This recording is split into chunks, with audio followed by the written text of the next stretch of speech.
أيها الذين آمنوا ادخلوا في السلم كافة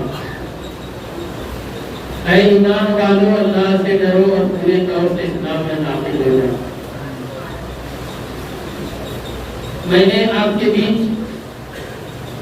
سب سے پہلے میں جب آیا تو آپ لوگوں سے مخاطب ہوا،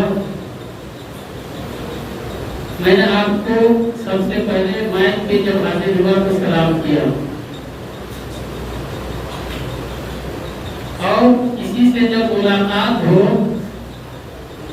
تو ہے کہ السلام قبل الکلام، سلام کرو کلام سے پہلے۔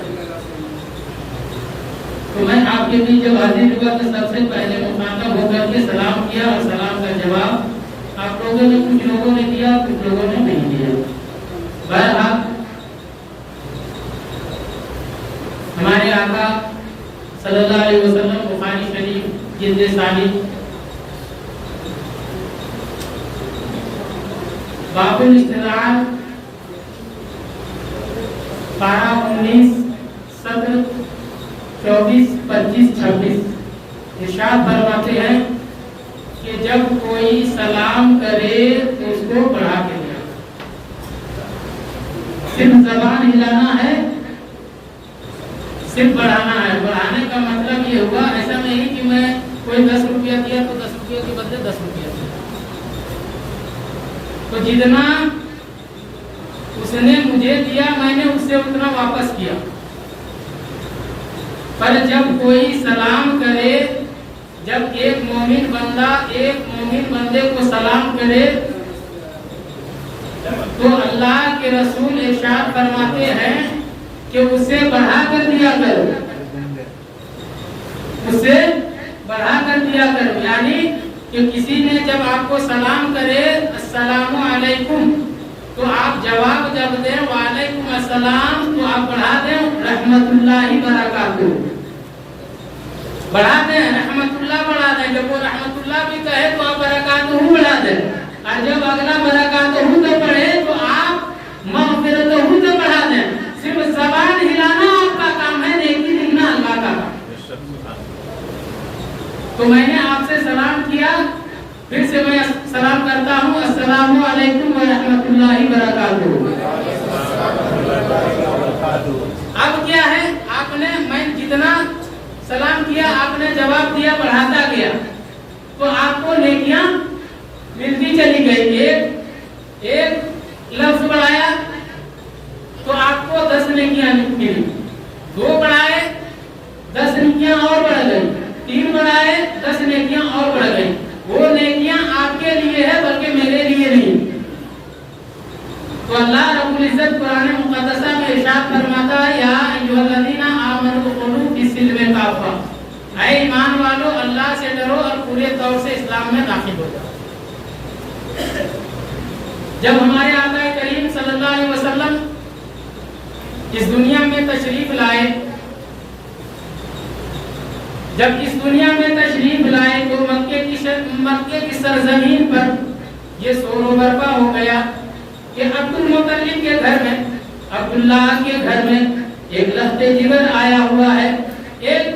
بچہ پیدا ہوا ہے جو نہایت ہی خوبصورت ہے، وہ بہت ہی عمدہ ہے، دیکھنے میں لاجواب، وہ ان کا چہرہ دیکھنا لاجواب، ان کی پیشانی دیکھنا لاجواب، ان کا شکل و صورت دیکھنا لاجواب، وہ ان کا کوئی مثال نہیں ہے۔ حضرت جبریل امین اللہ کی بارگاہ میں اللہ رب العزت کے پاس حضرت جبریل امین جاتے ہیں اور عرض کرتے ہیں یا رب العالمین کہ مکے کی سرزمین پر میں نے سنا ہے کہ عبد المطلب کے گھر میں ایک لخت جگر آیا ہے، عبداللہ کے گھر میں ایک لڑکا پیدا ہوا ہے، اور وہاں شور و برپا ہے، وہاں شور و گل ہے کہ ایک بچہ جو آیا ہے آنے والا نہایت ہی خوبصورت ہے، اس کی پیشانی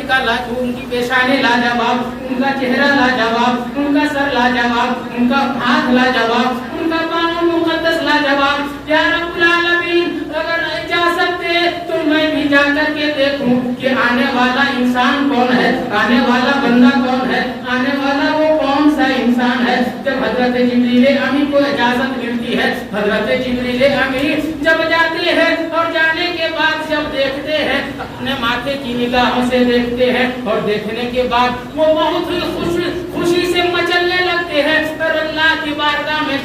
کہنے لگتے ہیں اے میرے پاک پروردگار عالم یہ بندہ آنے والا کوئی عام بندہ نہیں ہے، آنے والا انسان کوئی عام انسان نہیں ہے، اس لیے کہ جب میں مکے کی سرزمین پر پہنچا ہے تو میں یہ دیکھ رہا ہوں کہ مکے کی عورتیں بھی بھیڑ لگائی ہوئی ہے، مکے کے مردوں میں بھی بھیڑ جمع ہوا ہے، عبد المطلب کے گھر میں ایک ہجوم برپا ہے۔ یا رب العالمین میں نے جب دیکھا تو ان کی پیشانی کو دیکھنے کے بعد مجھے یہ یاد آنے لگا کہ آمنہ کے لہتے کدھر، آمنہ کے گود میں آنے والا بچہ کوئی عام بچہ نہیں ہو سکتا ہے، یہ آنے والا بچہ کون ہے؟ تو اللہ رب العزت ارشاد فرماتا ہے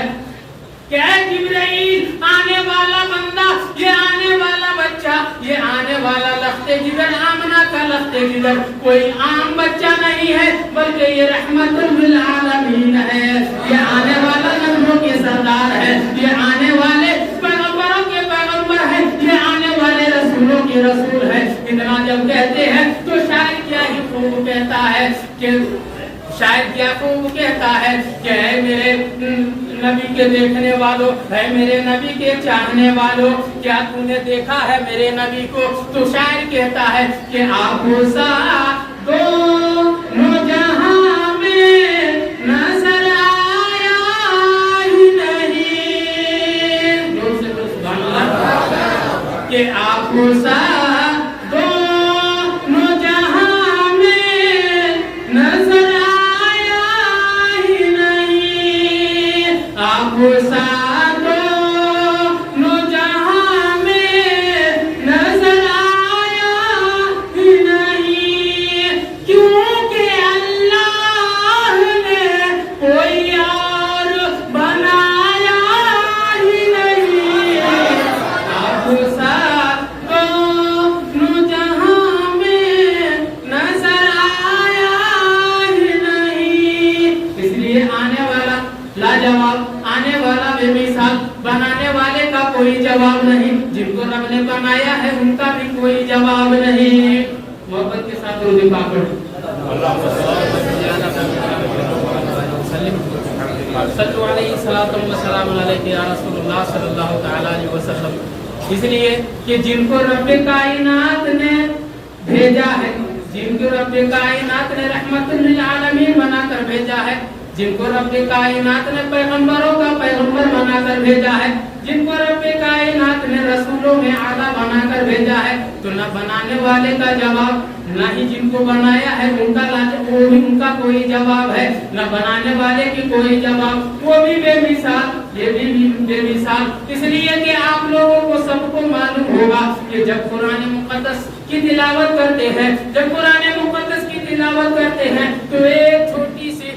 چھوٹی سی آیت ہے، ایک چھوٹا سا سورہ ہے جس کو سورہ اخلاص کہا جاتا ہے، قل هو اللہ احد، قل هو اللہ احد، تم فرما دو کہ اللہ ایک ہے، واللہ الصمد، وہ بے نیاز ہے، لم یلد، نہ ہی وہ کسی کو پیدا کیا ہے، نہ ولم یولد، نہ ہی ان کو کسی نے پیدا کیا ہے، ولم یکن لہ کفوا احد، اے بتا دو کہ وہ ایک اللہ ہے۔ تو میرے ملت کے نوجوانوں، اس لیے کہ بنانے والا بے مثال، جن کو بنایا گیا ہے بے مثال، اللہ ہاتھ سے پاک، اللہ زبان سے پاک، اللہ سر سے پاک، اللہ کھانے سے پاک، اللہ ہر چیز سے پاک، تو بنانے والے کا کوئی جواب نہیں، اور جن کو بنایا گیا ہے ان کا بھی کوئی جواب نہیں۔ تو اسی لیے شاعر کہتا ہے کہ نہیں محبوب وہ محب میں،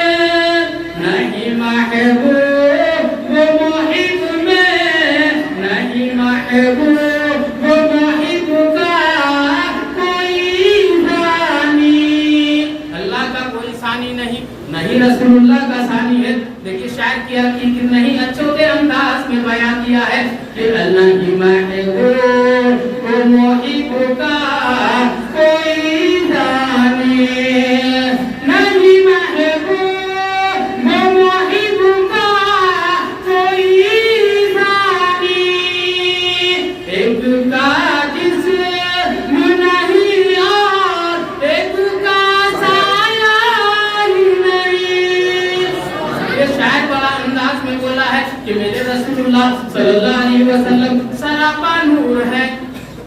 میرے آقا کریم صلی اللہ علیہ وسلم سراپا نور ہے، اس لیے کہ ان کا سایہ کہیں بھی نہیں آتا، ان کا سایہ جب روشنی میں بھی کھڑے ہو، اس لیے کہ ان کے جسم اطہر سے ہی روشنی پھیلتی تھی، سبحان اللہ، ان کے جسم اطہر سے ہی روشنی پھیلتی تھی۔ سورج میں بھی کھڑا ہو تو سورج بھی اپنا کنارہ پھیر لیتا تھا، چاند کی روشنی میں کھڑے ہو تو چاند بھی اپنی روشنی کو پھیر لیتا تھا، اس لیے کہ ان کے جسم انور سے جو روشنی پھیلتی تھی، نہ ہی چاند ان کا سایہ بنا سکتا تھا، نہ ہی سورج ان کا سایہ بنا سکتا تھا۔ اس لیے کہ شاعر نے کہا ہے کہ نہیں محبوب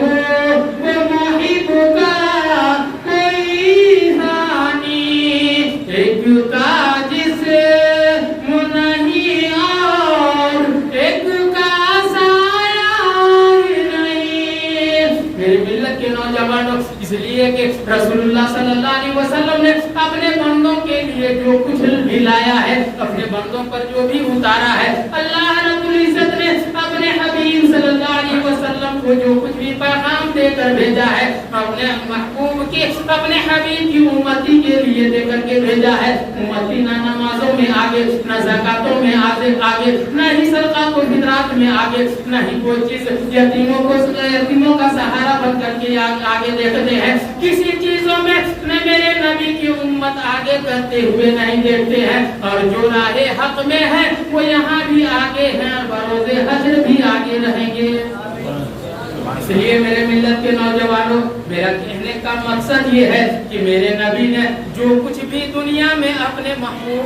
اپنے حبیب اللہ رب العزت نے ابھی اپنے حبیب صلی اللہ علیہ وسلم کو دے کر کے بھیجا ہے، وہ اپنے امتیوں کو دے کر کے بھیجا ہے۔ تو امتیوں کو یہ چاہیے کہ میرے رسول صلی اللہ علیہ وسلم نے تحفے میں جو چیز اپنی امتیوں کو دیا ہے، ساری چیزوں کو ہم اپنے دلوں میں بسائیں اور رب کی عبادت کریں اور آقا کریم صلی اللہ علیہ وسلم کی سنتوں پر عمل کریں۔ حضرات، تو میرا کہنے کا مقصد یہ ہے، اللہ رب العزت ارشاد فرماتا ہے، یا ایھا الذین آمنوا ادخلوا فی السلم کافۃ، اے ایمان والو اللہ سے ڈرو اور پورے طور سے اسلام میں داخل ہو جاؤ۔ پورے طور سے اسلام میں داخل ہونے کا مقصد کیا ہے؟ اس کا محصل کیا نکلتا ہے کہ جو اللہ والے اس دنیا میں لیٹے ہوئے ہیں، ان کی تو ظاہری کرامات آپ لوگوں نے دیکھ لیا ہے، اور دیکھیے اللہ کا کرم ہے کہ آپ کے امام صاحب اجمیر شریف تشریف لے کر بزرگوں کا فیض لینا انسانوں ہم سبوں کے لیے بہت ضروری ہے۔ بزرگوں کا فیض حاصل کرنا ہم سبوں کے لیے اتنی ضروری ہے کہ کہیں پہ کسی کا دل صاف ہوتا ہے، کہیں پہ کسی کا دماغ صاف ہوتا ہے، کہیں پہ کسی کا جسم صاف ہوتا ہے۔ تو ہر جگہ جب ہم حیات میں ہیں تو اللہ والے اس دور میں جو اللہ والے حیات ہیں، جیسے عالموں کی صحبت میں جانا، ولیوں کی بزرگوں کی صحبت میں جانا، بزرگوں کی صحبت میں جانا، یہ ہم سبوں کے لیے بہت ضروری ہے۔ دیکھیں اجمیر شریف کی دھرتی پر ابھی قاری بھائی صاحب تشریف رکھتے ہوں گے، ایک واقعہ میں اجمیر شریف کا بتا دیتا ہوں کہ اورنگزیب عالمگیر جب ہمارے ہندوستان کے سلطان تھے، جب وہ اجمیر پہنچے اور خواجہ غریب نواز کی بارگاہ میں ان کی درگاہ شریف میں تشریف لے جا رہے تھے، تو ایک نابینا شخص راستے پر کھڑا ہو کر کے دعا کر رہا تھا کہ یا اللہ میری آنکھیں واپس کر دے، میری آنکھوں کی بینائی کو واپس کر دے۔ اور کبھی کہتا کہ کوئی اللہ والا ہے جو مجھے کچھ کھانے پینے کے لیے دے دے۔ اتنا جب کہنا تھا تو اسی راستے سے اورنگزیب عالمگیر علیہ رحمہ ان کا گزر ہوتا ہے، اور دیکھتے اور کہتے ہیں شخص سنو، اے نوجوان ادھر سنو، تم کیا کر رہے ہو؟ وہ کہتا ہے کہ میں اللہ والوں سے اپنے پیٹ کے لیے مطالبہ کر رہا ہوں اور اللہ سے اپنی آنکھوں کا مطالبہ کر رہا ہوں۔ بولا بہت اچھی بات ہے، پر ایک چیز جان لو کہ اگر